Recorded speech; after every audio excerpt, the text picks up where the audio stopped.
We are not going to have a deal that allows the Iranians to have a nuclear weapon. So as the president just told me, we're locked and loaded. We don't want to go down that pathway, but the president is willing and able to go down that pathway if we have to. Just to give an update on the Iran negotiation, the Iran situation, I just talked to the president very briefly before I came out here. It's actually a very simple proposition here. There are two options, two pathways we can go down when it comes to the Iran situation. So step back for a little bit. What the President of the United States has said is, number one, Iran can never have a nuclear weapon. And I think it's important for the American people and all of you to appreciate that when we say that, it's not just that Iran cannot have a nuclear weapon, it's what would happen if the Iranians did get a nuclear weapon. We know that a lot of nations all across the Gulf would then want their own nuclear weapon, and then a lot of nations all across the world. And what has been a very effective bright spot of American foreign policy really for the last 20 or so years would disappear overnight. If you have every country in the world scrambling to try to get a nuclear weapon, it would make us all much less safe. And Iran would really be the first domino and what would set off a nuclear arms race all over the world. That's very, very bad for the safety of our country. As the father of 3 young kids, I don't want them to inherit a world where 20 additional regimes, half of them very dangerous and very sympathetic to terrorists, have nuclear weapons. We want to keep the number of countries that have nuclear weapons small, and that's why Iran cannot have a nuclear weapon, on top of all the other things that we might be worried about, that they themselves could use it, that they could use it in leverage and economic control or economic negotiations. We just don't want them to have a nuclear weapon. Now, what we did here is that we effectively degraded their conventional military capability.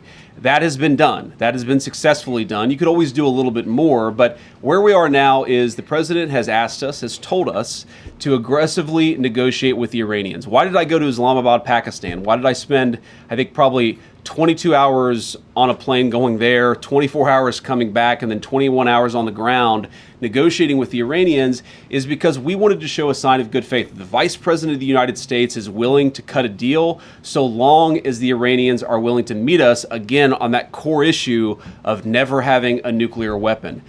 We think that we've made a lot of progress. We think the Iranians want to make a deal. The President of the United States has asked us to negotiate in good faith, and that's exactly what we've done. So we're in a pretty good spot here, but there's an option B.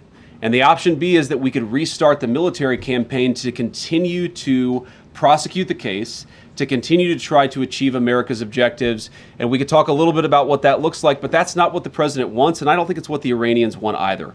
We have an opportunity here, I think, to reset the relationship that has existed between Iran and the United States for 47 years. That's what the president has asked us to do, and that's what we're going to keep on working at. But it takes two to tango. We are not going to have a deal that allows the Iranians to have a nuclear weapon. So as the president just told me, we're locked and loaded. We don't want to go down that pathway, but the president is willing and able to go down that pathway if we have to. I'd like to ask a quick follow-up on Iran, but first I'd like to ask you about fentanyl.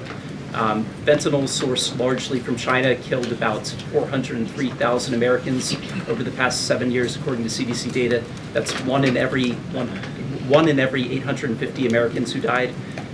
White House counterterrorism director Sebastian Gorka said last week that China's exports amounted to the targeted killing of Americans and war by other means.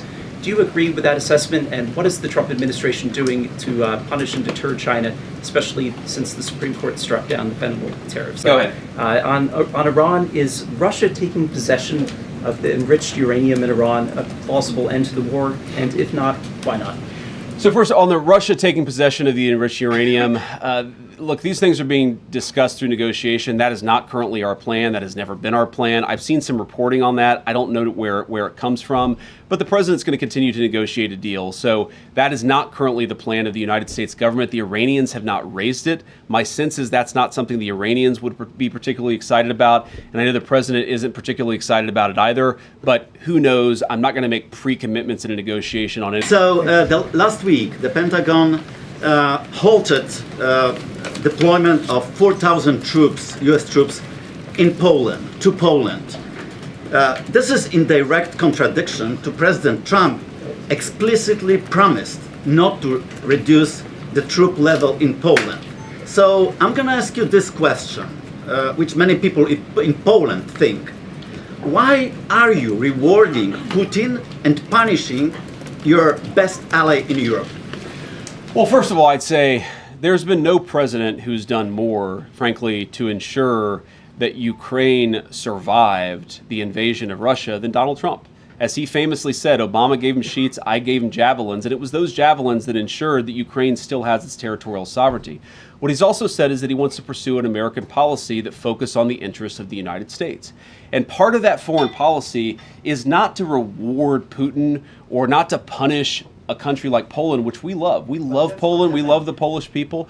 No. What we're trying to do, what our foreign policy is geared towards, is promoting European independence and sovereignty. We want Europe to take more ownership over its own territorial integrity. We want Europe to step up in a big way. Now, I think you said 4,000 troops. We've not reduced the troop levels in Poland by 4,000 troops. What we did is that we delayed a troop deployment that was going to go to Poland. That's not a reduction. That's just a standard delay and rotation that sometimes happens in these situations. But here's the fundamental problem. Poland is capable of defending itself with a lot of support from the United States. We're not talking about pulling every single American troop out of Europe. We're talking about shifting some resources around in a way that maximizes American security. I don't think that's bad for Europe. That's encouraging Europe to... Egyptian Foreign Minister today in an interview on CNN, he said that the Arab countries are working with you on a memorandum of understanding between the US and Iran that can lead to a deal. Can you confirm that? And one other question also on Iran. You've spent over than 20 hours with the Iranian negotiating.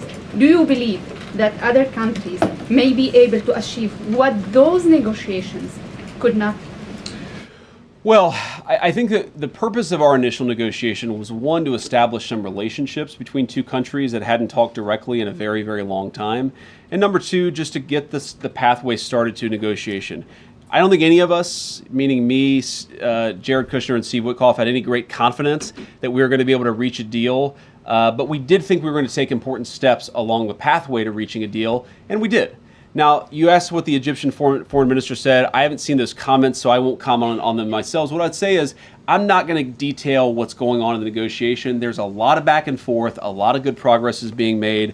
But we're just going to keep on working at it. And eventually, we'll either hit a deal or we won't. But we're going to keep on working at it. And I think it's important for us to actually privately have these conversations, because sometimes when you're doing a negotiation and you put everything out there in public, it actually complicates things more than it should. So we're going to keep these negotiations private until we've got something, of course, to tell the American people, and at that time we will. バーンス副大統領はノックド&ローデッドと発言。軍事オプションを維持しつつ、イランと21時間直接交渉しました。中国産フェンタニルで7年間に40万人のアメリカ人は死亡。記者が衝撃の数字を提示。最高裁は関税を却下しました。プーチンに褒美を与え、ポーランドを罰するのか。ポーランド人記者の鋭い質問に、副大統領は欧州独立の必要性を訴えました。